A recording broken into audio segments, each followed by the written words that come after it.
Kukwestiyonin ni Senator Ronald Bato de la Rosa ang jurisdiksyon ng impeachment court sa 20th Congress sa sesyon sa plenaryo.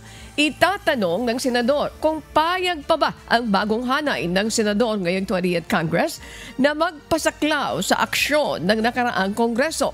Sa July 28, inaasahan ang ceremonial opening ng mga sesyon sa kongreso kung saan ihahalal ang Senate President. Habang sa mga susunod na araw, inaasahan ang formal na pagtalakay sa plenaryo ng mga isyu sa Senado at impeachment trial. Yun lang ang tanungin ko para masettle natin yung issue on jurisdiction.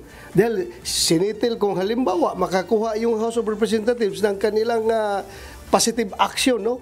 Na talagang majority sila ay pumayag na yung tatawid yung jurisdiction sa 20th Congress. So gusto ko ring tanungin rin ang Senado. Kasi pareho lang naman yan. Magtatanong tayo ng jurisdiction ng bagong Congress dahil nga iba na ang composition.